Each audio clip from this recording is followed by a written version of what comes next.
transicionar para o mês que vem, a gente vai ter algumas modificações na grade do culto, então até os próximos domingos nós vamos ter vídeo também. Mas eu queria falar algo que, pode sentar, o que o pastor Harvey, ele falou. O pastor Harvey é um amigo também que nós conhecemos em 2014, se eu não estou enganado. Nós fomos até Detroit conhecer a igreja dele e é algo fantástico. Deus tem operado maravilhas naquele lugar.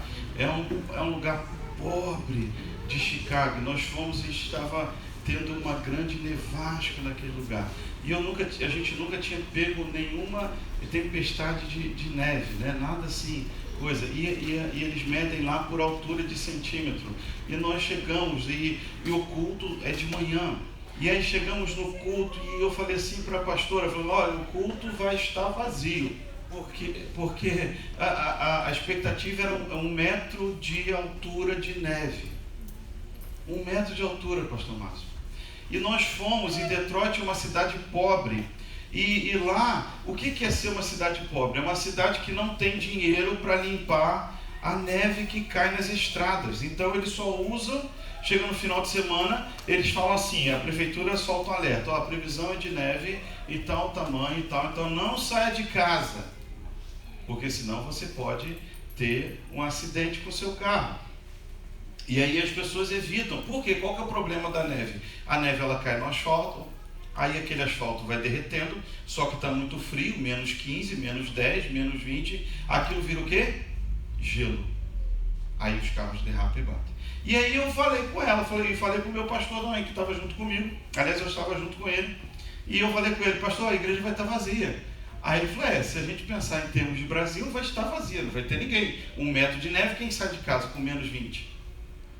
Chegamos lá, a igreja é para um lugar para mais ou menos 1.500 pessoas, esse é o auditório pequeno deles, porque eles compraram a igreja católica do lado e gastaram $1 milhão para comprar, estavam reformando, ainda não estava pronto, e o espaço seria para 3.000 pessoas.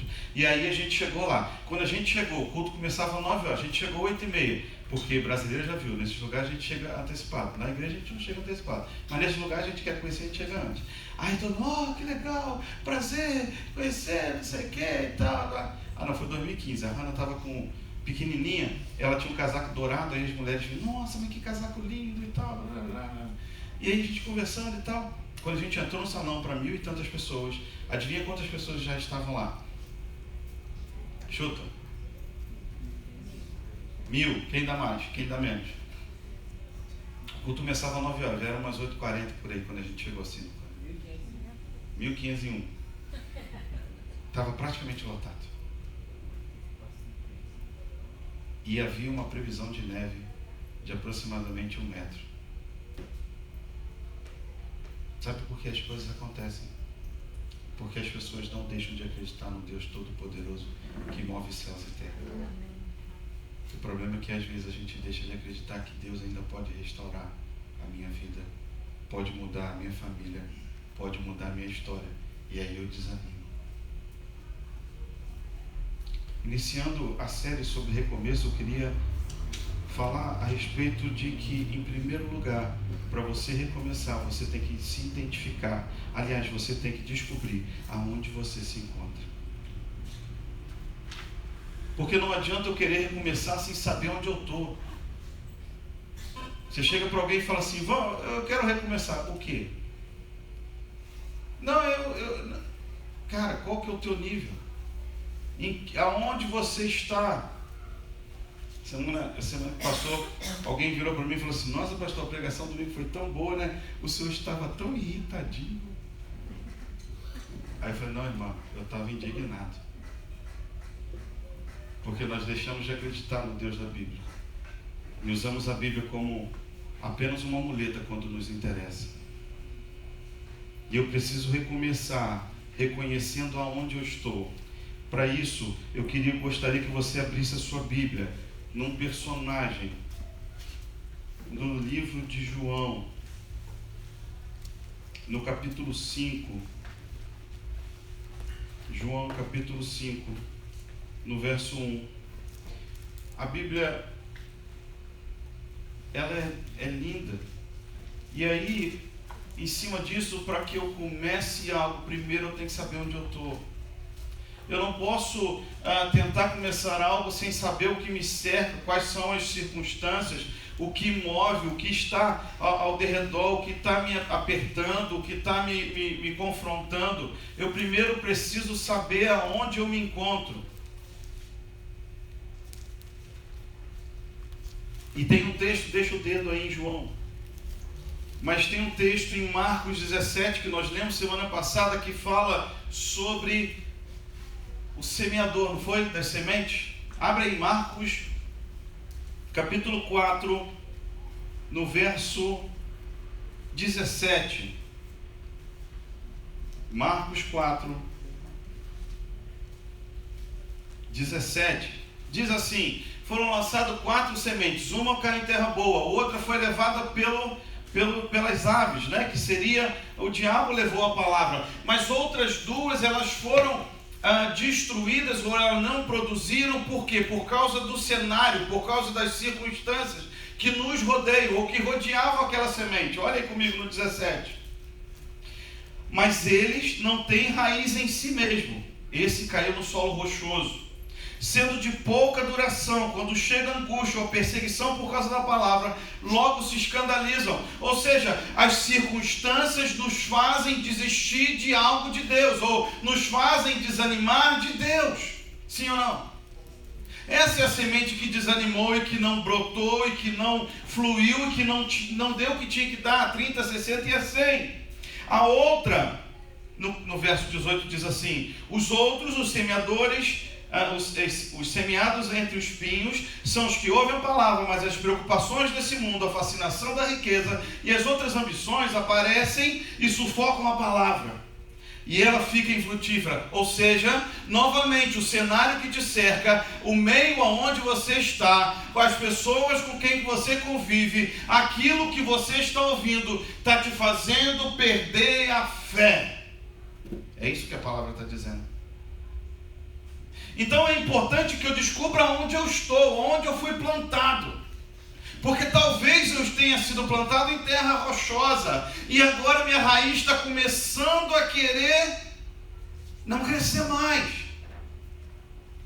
Eu preciso ser tirado daquele terreno rochoso e colocado num terreno onde eu vou poder criar raízes de verdade. Então eu primeiro preciso identificar onde eu estou, porque de repente eu estou entre espinhos e tudo está me sufocando, o cenário, as pessoas, as falas, me pedindo para eu ser o que eu não sou, o que a palavra diz que eu não sou.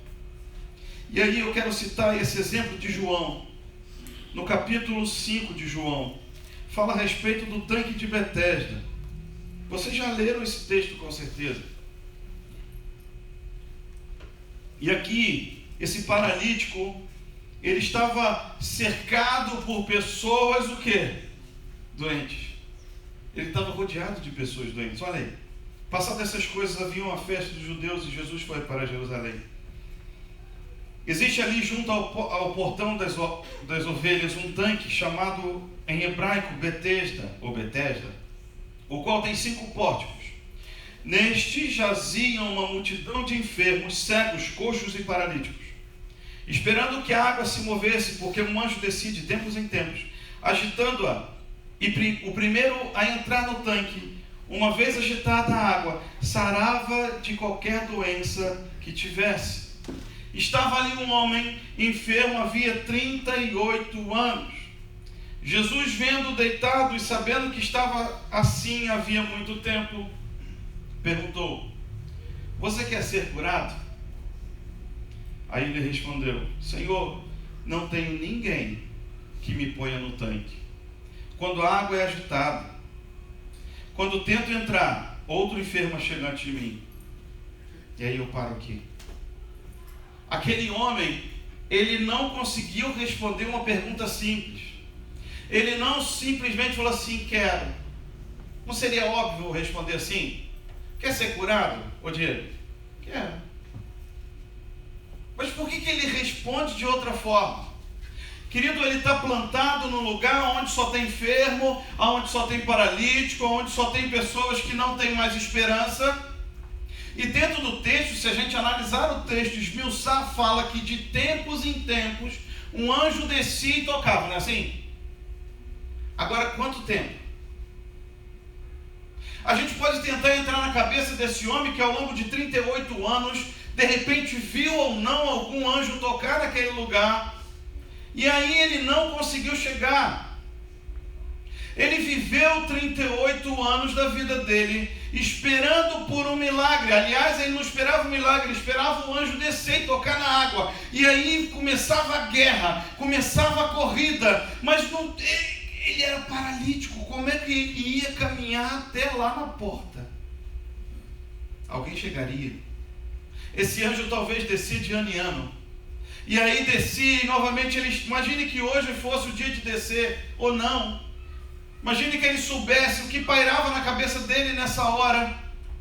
Poxa, o anjo está demorando, ele vinha sempre ao dia 13 de outubro e às 20 horas, ele está demorando, já são 20h15 e ele ainda não chegou. O que está vendo? Será que ele não virá? Eu estou preparado? Será que eu estou preparado? Eu preciso chamar alguém, vou ligar aqui, vou pegar meu fone, vou ligar para ele. Ô fulana, vem aqui, ele está para vir, ele está chegando, ele vai chegar agora, é 20 horas, já são 20h15. Não desceu ainda não, vem aqui. A expectativa dele por algo devia ser tremenda, ou não. Talvez ele pensasse assim, poxa, de novo o anjo vai descer hoje. E eu estou aqui no meu canto, tentando sobreviver, e não tem ninguém para me ajudar. Vou ligar aqui para alguém, para ver se minha cunhada me ajuda. Minha sogra, não, sogra não ajuda. Minha ex. Muitas coisas se passavam na cabeça dele. E aí algo que é óbvio para quem não está dentro do problema, não é tão óbvio para quem está dentro. Quer ser curado? Poxa, Senhor, eu até quero, mas eu não consigo chegar lá. Toda vez que o anjo desce, alguém chega primeiro do que eu. Sabe, querido, as circunstâncias foram minando a fé daquele homem. Ele já não tinha, talvez, tanta esperança. Nessa fala a gente percebe que ele está assim, será? Será que nós não temos perdido a esperança porque fomos plantados em terra rochosa ou entre os espinhos?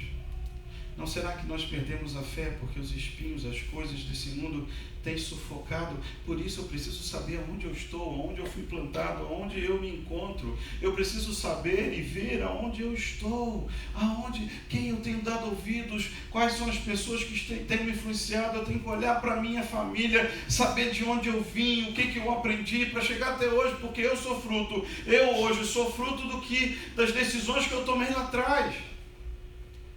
Não tem jeito. Eu não sou hoje o que eu sou porque hoje cedo eu decidi ser isso. A vida é uma construção sendo feita todos os dias. Decisões são tomadas todos os dias, boas ou ruins, e elas trazem consequências boas ou ruins. E isso não quer dizer que, independente da sua idade, você possa romper em algo em Deus, porque já diz o texto em Romanos, não vos conformeis com esse mundo. Romanos 12:2 diz isso, não vos conformeis com esse mundo. Deus, eu fui plantado em terra rochosa, então me tira daqui, Deus, me coloca em terra boa, porque eu quero produzir a 30, a 60 e a 100. Deus, eu quero te servir, eu quero ser do Senhor, mas eu preciso ter a minha mente modificada, renovada. Eu preciso permitir que Deus venha e me tire da onde eu estou. Ele precisa mudar a minha mentalidade. É só trazer a minha mente e coração cativos ao Senhor, e Ele vai cuidar para que algo seja transformado. Ele quer mudar os nossos corações.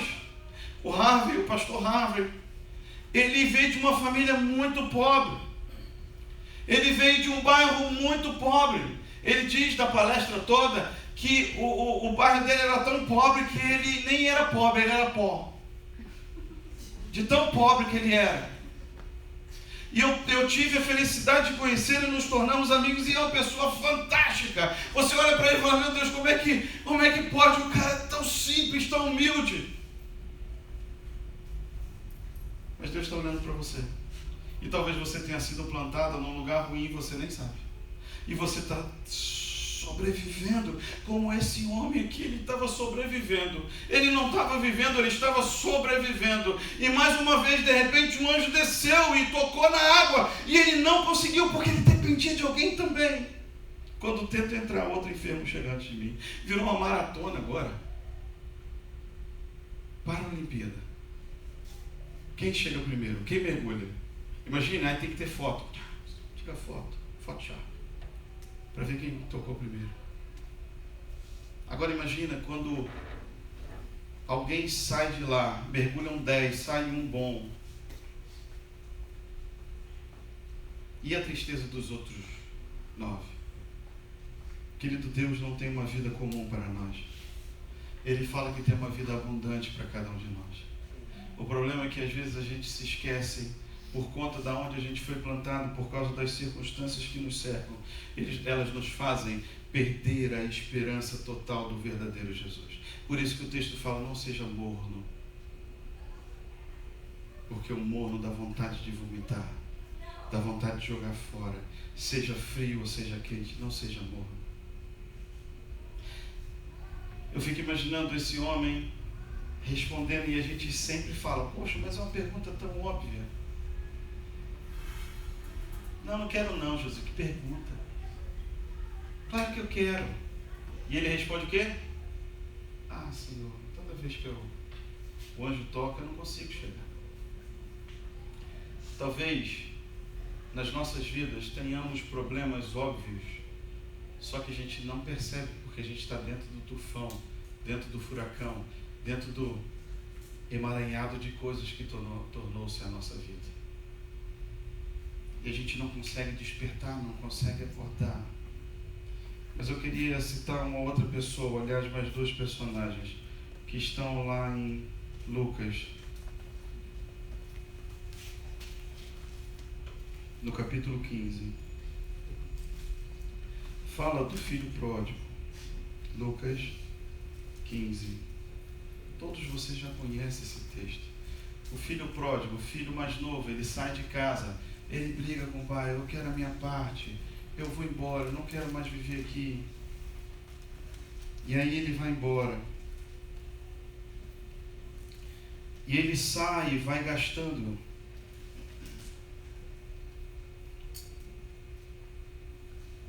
Achou? Verso 11 no capítulo 15. Certo homem tinha 2 filhos. O mais moço deles disse ao pai, pai, quero que o Senhor me dê a parte dos bens que me cabe. E o pai repartiu os bens entre eles. Passado não muitos dias, o filho mais moço, juntando tudo que era seu, partiu para uma terra distante e lá desperdiçou todos os seus bens, vivendo de forma desenfreada. 14. Depois de ter consumido tudo, sobreveio àquele país uma grande fome, e ele começou a passar necessidade. Então foi pedir trabalho a um dos cidadãos daquela terra, e este mandou para os seus campos a fim de cuidar dos porcos. E ali ele desejava alimentar-se das alfarrobas que os porcos comiam, mas ninguém lhe dava nada. Então, caindo em si, disse, quantos trabalhadores de meu pai têm pão com fartura, e eu aqui estou morrendo de fome? Vou me arrumar, voltar para o meu pai, e lhe dizer, pai, pequei contra Deus e diante do Senhor, já não sou digno de ser chamado seu filho, trate-me como um dos seus trabalhadores. E arrumando-se, foi para o seu pai. Depois a gente continua a segunda parte. Olha só, um filho, e aí provavelmente de uma família boa, porque se tinha bens, ela tinha alguma condição, e tendo condição, o pai foi e repartiu e deu para ele a parte dele, e ele foi para muito longe. E ele foi para um lugar muito longe, longe do pai, longe daquilo que ele achava que era ruim. Então, de repente, esse rapaz, esse jovem, ele se vê com muito dinheiro, e ali ele gastou, a Bíblia não relata quanto tempo ele gastou, quanto tempo ele demorou para perder o dinheiro, Mas imaginemos que ele tenha vivido 1 ano, 2 anos com esse dinheiro e gastou e fez tudo o que tinha que fazer e fez, e de repente ele se viu sem nada. Ele estava numa situação muito ruim, mas tão ruim, que nem a comida dos porcos que ele dava para os porcos ele podia comer. Era uma situação ruim ou boa? Ruim. E aí, a gente pode abrir um parênteses aqui. Talvez a gente esteja numa situação tão ruim, mas tão ruim, que nem as bolotas para os porcos a gente está comendo. Só que a gente não percebe. O texto diz que ele caiu em si. Não é assim? Então, caindo em si. Querido, você precisa cair em si e perceber aonde você está. Aonde as tuas decisões te levaram. Aonde as circunstâncias te conduziram. Você precisa acordar. Você precisa perceber que nada mais do que você tem feito tem dado certo. Você precisa despertar. Como diz o texto, desperta tu que dormes. Para recomeçar, eu preciso entender aonde estou e qual é a minha circunstância atual. E aí, querido, recomeçar em Deus tem esse porém, como o jovem falou. Então, caindo em si, disse: quantos trabalhadores de meu pai têm pão com fartura, e eu aqui estou morrendo de fome? O pai dele era uma pessoa justa? Sim, segundo o texto, era uma pessoa justa. Vou me arrumar, voltar para o meu pai e lhe dizer: pai, pequei contra Deus e diante do Senhor. Já não sou digno de ser chamado seu filho. Trate-me como um dos seus trabalhadores. Sabe qual um dos nossos problemas? É que a gente cai em si e quer chegar no pai e falar assim: pai, eu pequei, me perdoe, mas eu não quero fazer do jeito que o Senhor quer. Eu não quero aceitar a tua palavra do jeito que ela é. Eu acho que se ela for desse jeito, seria melhor. A gente precisa entender que para recomeçar, eu tenho que me colocar debaixo daquilo que Deus tem para mim. Se eu quero recomeçar em Deus, eu reconheço que onde eu estou não está bom. Eu preciso chegar no Pai e falar: pai, faça conforme a tua vontade. Jesus disse assim: se puder, me afasta de mim. Se não, mas não pode, então tá bom, faça a tua vontade.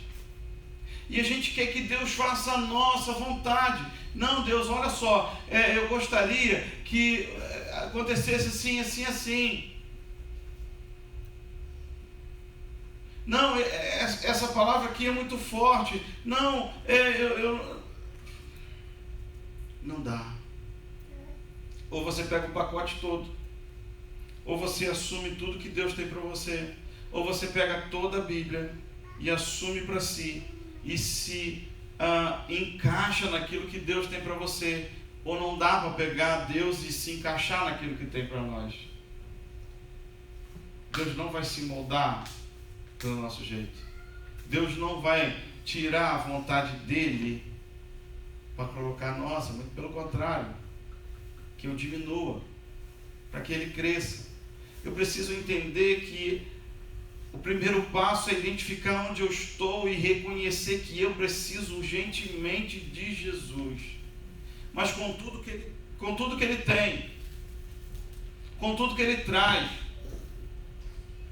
Porque às vezes a gente fala que Deus é amor e a graça dele é infindável. Mas como diz o texto de Judas, abra no capítulo 1 de Judas.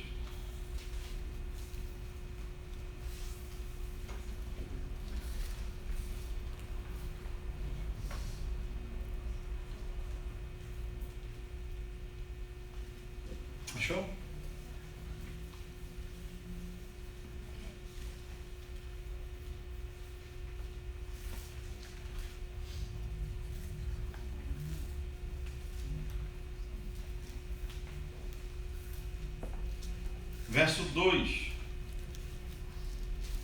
Verso 3, perdão. Amados, Quando eu me empenhava para escrever-lhes a respeito da salvação que temos em comum, senti que era necessário corresponder-me com vocês para exortá-los a lutar pela fé, que uma vez por todas foi entregue aos santos, pois certos indivíduos, cuja sentença de condenação foi promulgada há muito tempo, se infiltraram no meio de vocês, sem serem notados. São pessoas ímpias que transformaram em libertinagem a graça do nosso Deus e negam o nosso único, soberano e Senhor, Jesus Cristo. As pessoas estão usando a graça como motivo para pecar, porque onde habitou o pecado, superabundou a graça. Então vamos pecar, porque aí tem bastante graça. Paulo já dizia aos Romanos: de forma nenhuma. Nem passe isso pela mente de vocês. A gente tem que entender que Deus nos chama para uma novidade de vida nele. Vinde a mim, vós que estáis cansados e sobrecarregados, e eu vos aliviarei. É assim que Deus quer para nós. E assim como o filho pródigo, ele reconheceu que o pai dele era bom e justo, e ele já não se sentia nem capaz de estar como filho. Então, pelo menos como trabalhador eu queria estar. Não que não seja como filho, mas como trabalhador, porque eu sei que os trabalhadores dele recebem muito bem, e eu estaria muito melhor como um trabalhador do que como agora eu estou. Então ele reconheceu que tudo que ele fez, as decisões que ele tomou, levaram àquele local. Então eu preciso mudar, eu preciso ter a minha mente renovada a cada dia, a cada instante, não me conformar com o mundo que me cerca. Então eu volto para a casa do Pai, e ali eu me submeto a tudo que Ele tem para mim, a tudo que a palavra se anuncia para mim, sem restrições. Eu não tiro coisas, eu não coloco coisas.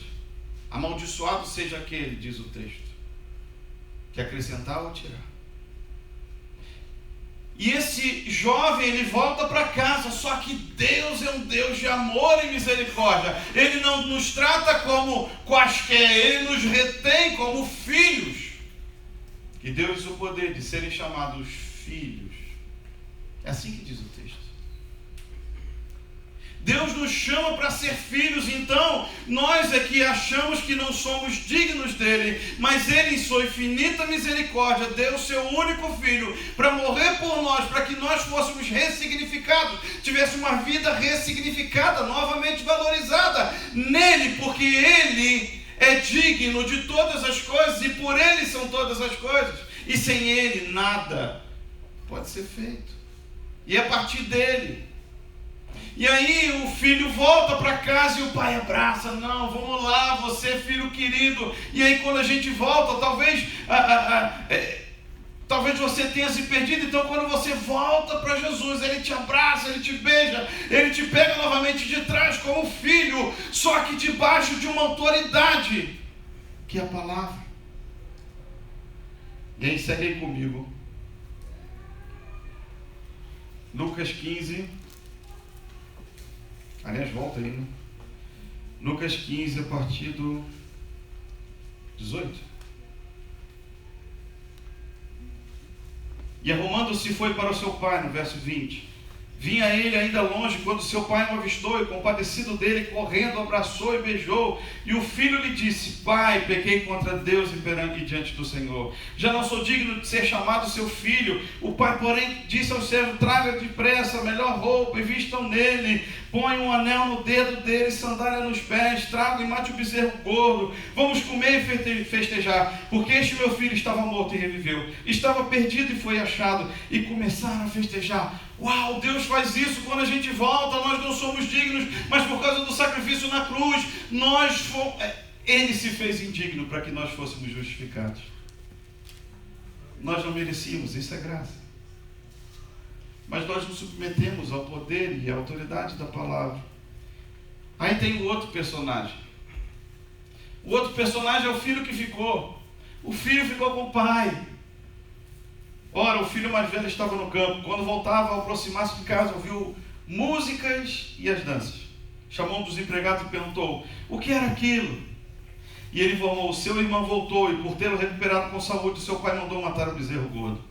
O filho mais velho se indignou e não queria entrar. Saindo, porém, o pai procurava convencê-lo a entrar. Mas ele respondeu ao seu pai: faz tantos anos que sirvo o Senhor e nunca transgredi um mandamento seu. Mas o Senhor nunca me deu um cabrito sequer para fazer uma festa com os meus amigos.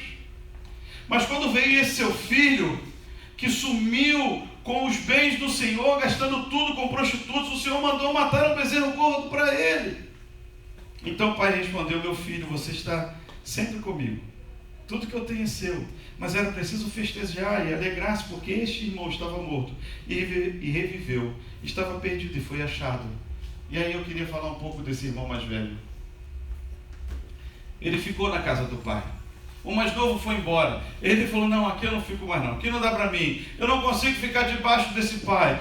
O pai é muito bravo. Mas depois ele vai lá e reconhece: não, meu pai é muito bom. Eu é que fui ingrato, eu tenho que voltar lá e falar: pai, eu pequei. Aí agora eu estou mais velho. Sempre submeteu às ordens do pai, sempre trabalhou, sempre fez tudo certo. E ele se reclama: pai, por que tu matou? O cara pegou o dinheiro, gastou todo o teu dinheiro com coisas ruins. E tu não me deu nem um chiclete. Por quê? Aí o pai fala: mas era tudo teu. Sabe, querido, às vezes a gente está no reino de Deus, a gente está com Deus e não percebe as promessas que Deus tem para nós.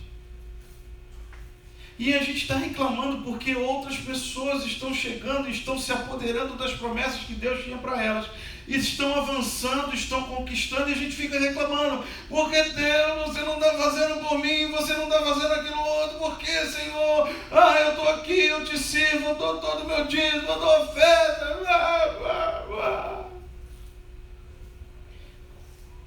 Precisa ter a mente renovada.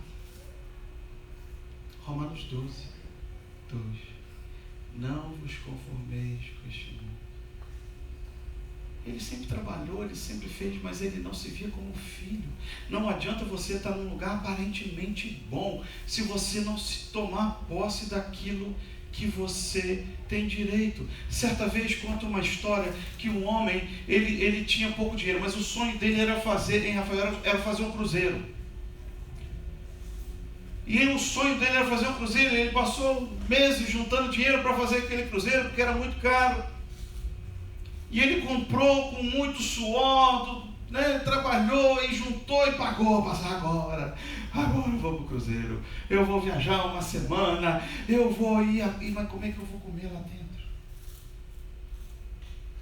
Eu vou comprar os biscoitos. São só 7 dias. Eu compro os biscoitos, põe na mala, ninguém vai ver. E eu vou curtir o cruzeiro. Não tem mais dinheiro, vou comprar biscoito. Compro biscoito, uma mala só de biscoito. Passa 7 dias, aí fez cálculo: não, de manhã eu como um pouquinho, aí eu vario, como um doce, depois um salgado, depois não sei o que e tal. Aí primeiro dia, uma maravilha, ele no cruzeiro, tá todo mundo comendo, ele falou: o pessoal tem dinheiro mesmo e tal. E ele lá com o biscoitinho dele, o polvilho, e de repente comia um tostines, e não sei o que, e lá pelo 3º dia ele tá todo feliz, porque tibum na piscina, e eu tô no cruzeiro, e pá, e tal, o cara aproveitando no 5º dia, não aguentava mais ver polvilho. Ele olhava para o polvilho: meu Deus, polvilho, não aguento mais polvilho, eu vou entrar naquele restaurante, hoje à noite eu vou ser preso, mas eu vou entrar e vou sentar lá na mesa e vou pedir tudo que tiver. Eu não quero nem saber o que vai acontecer. Eu já estou aqui mesmo, já aproveitei 5 dias, se eu for preso já valeu, eu já paguei a passagem. Ele entrou, sentou lá na mesa: por favor, garçom, o que o senhor tem? Meu senhor, pode falar. Eu quero esse camarão aqui. Camarão, tá bom, mas isso aqui é como? Não, saltitado com muita cebola e alho. Tá bom, o que mais, senhor? Não, eu quero também isso, eu quero uma picanha. Ele encheu a mesa. E ele começou a comer igual desesperado. E o pessoal olhando assim para ele, assustado. E o que o senhor vai querer beber? Não, só quero uma água. Uma água? Só não quer um refrigerante, um suco? Não, só uma água, tá bom. E ele comendo: não quero nem saber, vou comer. Sobremesa, eu quero sobremesa. Sobremesa também quero. Eu quero um pudim, traz papai com cassis, traz não sei o quê. O que mais aí? Petit gâteau. E ele foi comendo. O garçom: só quer mais alguma coisa? Não, estou satisfeito, pode trazer a conta. Conta? Que conta? A conta de tudo que eu comi. Ele bravo: não vou pagar. O senhor não vai pagar? Não, pode chamar a polícia. Para quê? Porque eu não vou pagar a conta. Mas o senhor não sabia? Sabia do quê? Estava incluso na passagem.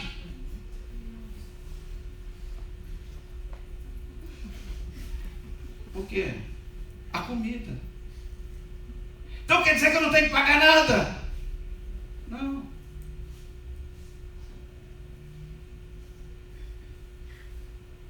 Você está entendendo? Não adianta você estar plantado numa terra que dá 30, 60 e a 100, se a sua raiz não chegar onde tem que chegar. Consegui fazer isso. Não adianta. Você vai morrer no deserto, você vai morrer em terra boa, enquanto a sua mente não for renovada pelo Espírito Santo de Deus. Por isso que a Bíblia fala sobre a paz que excede todo entendimento. Não é pelas lutas, não é pelas circunstâncias, mas é pela paz que está dentro de você. Está tudo bom, está difícil, mas eu estou em paz. Eu estou em luta, mas eu estou em paz. A paz que excede todo entendimento não é acabar com as guerras que nos cercam, mas é nos fazer passar por elas sem mudar o nosso pensamento, porque Deus está guardando a nossa mente. Deus está guardando o nosso coração. Deus está renovando a nossa mente. Deus está renovando o nosso coração. Sabe, querido, a gente precisa se apegar a esse texto e entender que Deus tem algo muito maior. Eu costumo dizer que bênção é para todo mundo, mas promessa é para filho. Talvez você esteja se vendo como todo mundo, mas segundo João, ele fala que todos quantos escolheu Jesus, confessou, Ele deu poder de serem o quê? Filho. Você não é mais criatura. Quando você recebe Jesus como Senhor e Salvador da sua vida, você deixa de ser criatura. E aí as promessas caem para você. Aí aquele texto que diz, os planos que eu tenho, como o pastor Harvey falou, os planos que eu tenho para você são de paz e não de mal. Os meus pensamentos são maiores que os seus. E aí você quer andar no Fusca e Deus quer te dar uma Land Rover, mas você não muda o teu pensamento em Deus. Você não traz o seu pensamento, sua mente, o seu coração cativo a Deus. E você não rompe, mesmo estando plantado em terra boa. Esse filho mais velho, ele não conseguiu entender que tudo que era do pai era dele também. Como esse jovem também no cruzeiro, ele não sabia que estava tudo incluso. E ele comendo polvilho a viagem inteira. Talvez você esteja comendo só biscoito e polvilho. Está na hora de você deixar Deus mudar e te convencer que Ele tem muito mais do que você imagina. Vamos ficar de pé. Então essa é a primeira parte do recomeço. Eu preciso identificar onde eu estou plantado. Eu quero ser infrutífero, então eu permaneço onde eu estou. Eu preciso acordar como o filho pródigo acordou. Ele de repente despertou e falou, não, eu tenho que mudar, não dá para ficar aqui, onde eu estou está ruim, eu vou voltar para o meu pai. E o mais velho tinha que entender que já era tudo incluso, era all inclusive. Aí eu perguntei assim para alguém assim, mas all inclusive está incluído bebida também? A pessoa falou, é claro, é all. Que é tudo, né, em inglês. Então, tudo incluso. Eu falei, mas até a bebida. Ué, pastor, é all. Às vezes assim também. All inclusive. Então, quando você vem para Deus, Ele te dá um novo anel. Ele te dá novas vestes. Ele te dá uma nova sandália, Ele te apronta, Ele te dá autoridade. E Ele te dá novamente a parte que Ele não falou para o filho mais novo. Ele cita para o filho mais velho. Tudo que é meu é teu. Fecha os teus olhos, nós vamos cantar uma canção. Entenda que se você é filho, você tem que entender que as promessas que Deus tem é para você também. Deus tem promessas para você. Mas você precisa deixar que o Espírito Santo renove a sua mente. Que Ele te faça...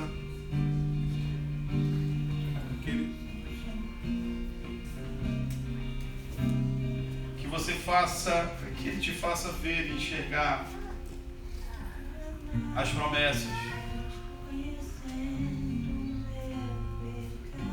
Você precisa entender que Deus tem mais para você do que você imagina. Por mais que você tenha vindo de algum lugar ruim, onde as pessoas diziam que você não era nada, Deus te diz: você é menino dos meus olhos. Por mais que as pessoas disseram que você não ia conquistar, que você não servia e não conquistaria nada, a Bíblia fala que você é mais do que vencedor. Nós precisamos ter fé, querido, crer novamente que a palavra de Deus é real, que ela é viva e eficaz e mais cortante do que espada de dois gumes, que faz separação entre juntas e medula. Você precisa crer, querido, que Deus ainda age e ainda transforma vidas. A palavra ainda é real.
Ele quer que você não viva por ela, não viva pela fé. É isso que Ele quer. Ele quer nos roubar, matar e destruir. Mas Jesus morreu na cruz para nos dar vida e uma vida abundante nele. Entenda isso, querido. Você não precisa mendigar mais. Você não precisa mais comer a comida dos porcos. Deus tem algo maior para você, porque você é príncipe e princesa. Você é embaixador do rei. Você é sacerdócio real, diz a palavra. Toma posse, querido, da palavra de Deus para você. Ele tem planos maiores para nós. Toma posse da palavra. Se essa palavra falou com você, vem aqui na frente rapidinho, vamos orar. Enquanto o pessoal